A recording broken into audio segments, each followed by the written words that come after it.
कहानी है रामपुर गांव की, जहां के मर्द महिलाओं को हमेशा नीचा दिखाने की कोशिश में रहते। अरे अभी तक खाना नहीं आया। क्या मुझे एक और शादी करने की जरूरत है? नहीं जी नहीं, ऐसा मत करना, वरना मैं कहाँ जाऊंगी। खाना लेकर मैं अभी आई जी।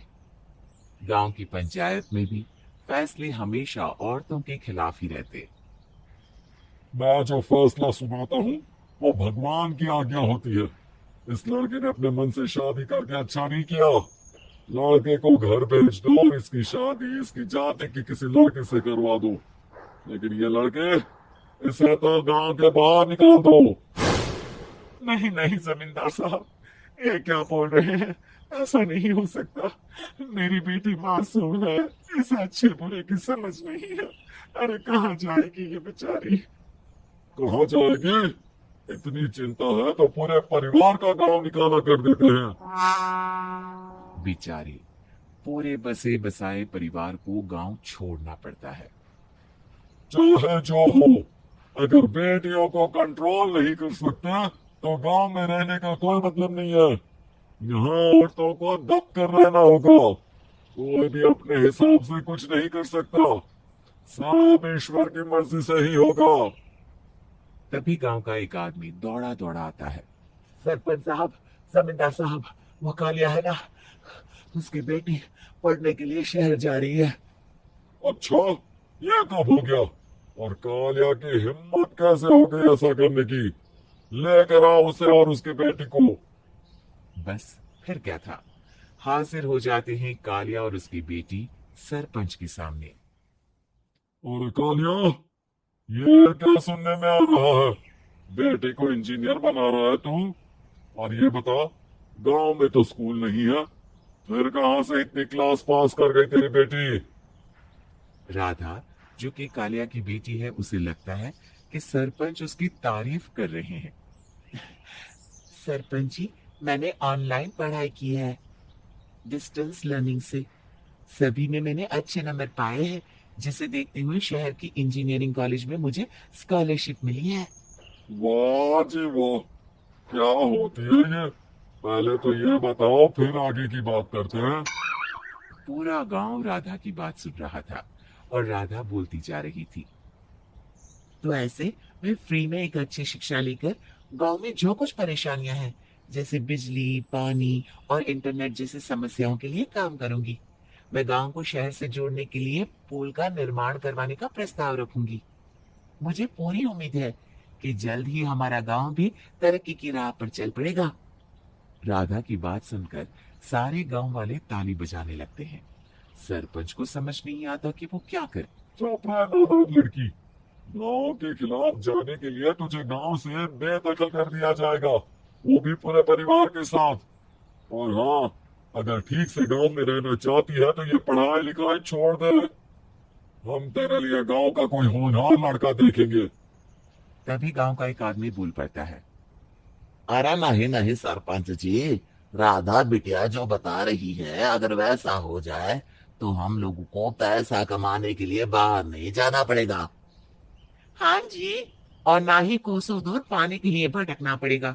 हमारे बच्चे भी अच्छी पढ़ाई कर सकेंगे और आगे बढ़ेंगे, ना कि हमारी तरह खेती करते बैठेंगे। क्यों गांव वालों, राधा बिटिया का साथ देना चाहिए ना। सरपंच देखता है कि गांव राधा के साथ है, तो वो चुप हो जाता है। वो घर आकर अपने सलाहकार से बात करता है, जो बहुत ही चालाक किस्म का इंसान होता है। अरे सरपंच साहब, आपको बहुत ही होशियारी से काम लेना पड़ेगा। एक बार गांव तरक्की कर गया, यहाँ के बालक पढ़ लिए तो कोई ना पूछेगा आपको। और फिर ये जो बेटा और बेटी है ना आपके, इनको भी आम लोगों की तरह ही जीवन जीना होगा। हाँ, लेकिन करे तो क्या करे? वो ना, आप मुझ पर छोड़ दीजिए, बस मैं जैसा बोलूं करते जाइए। अगले रोज सुबह जब गांव वाले सोकर उठते हैं, तो राधा के घर के बाहर और साथ ही वो लोग जिन्होंने राधा का सपोर्ट किया था, उनके घर के आगे लाल रंग से कल आऊंगी लिखा होता है। कल आऊंगी, यह क्या होता है? अरे यह तो खून से लिखा है। लगता है कोई भूत प्रेत या चुड़ैल का साया है। चलो सरपंच जी के पास चलते हैं। सभी सरपंच के पास जाकर उसे सारी बात बताते हैं। और ये तो बड़ी मुश्किल की बात है। चलो, मैं एक बाबा को जानता हूँ, उन्हें बुला लेता हूँ।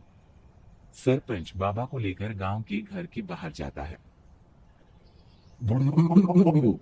ओहो, तो ये वो चुड़ैल है जो उन लोगों को निशाना बनाते हैं, जो गांव को बदलने का सपना देखते हैं। वो गांव को ऐसे ही संपन्न देखना चाहती है। वो नहीं चाहते कि कोई बाहरी आकर कायाकल्प करे। क्या तुम लोगों में से किसी ने गांव को बदलने की सोच रखी है? तभी राधा की माँ रोते रोते आती है। मेरी राधा घर से गायब हो गई है। अरे कोई तो बचाओ, मेरी बच्ची कहाँ गई?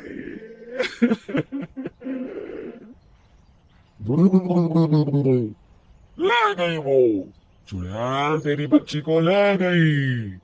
अब वो उसे शापित करके छोड़ेगी। उस पर चुड़ैल का साया हो जाएगा। तभी बुरी सी हालत में राधा भी वहां आ जाती है। उसके बाल चुड़ैल की तरह फैले होते हैं और कपड़ों में खून लगा होता है। सभी राधा को देखकर डर जाते हैं। माँ, पता नहीं मुझे कौन उठा कर ले गया था। अरे दूर दूर हो जा चुड़ैल, अब हम लोग इस गांव में नहीं रुकेंगे। अरे, कैसे बातें कर रहे हैं आप?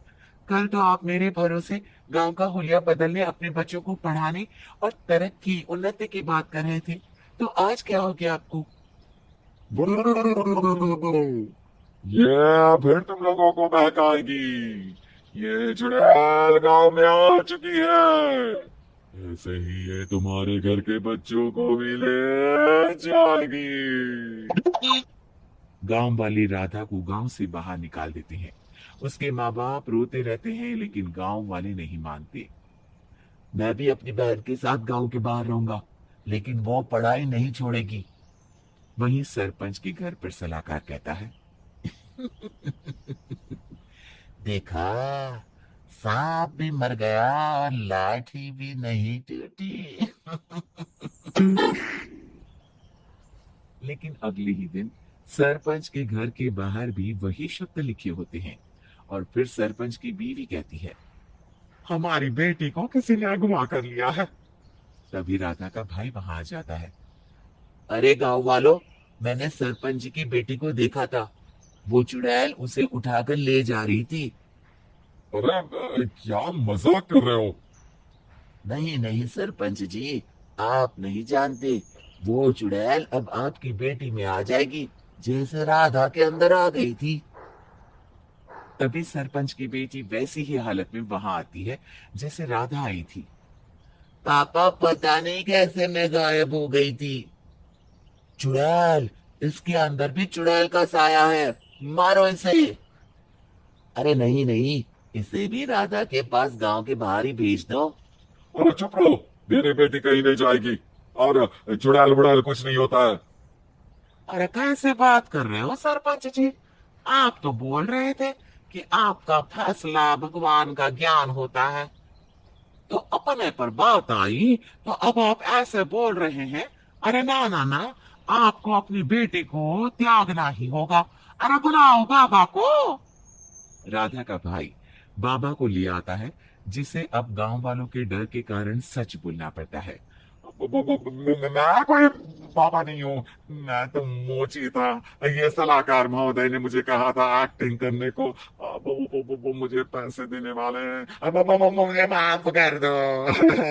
गलती हो गई, मुझे माफ कर दो।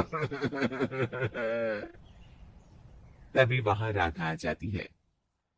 देखा सरपंच जी, जब गांव के बच्चे साक्षर होंगे तो आप जैसे लोगों की चालाकी नहीं चलेगी।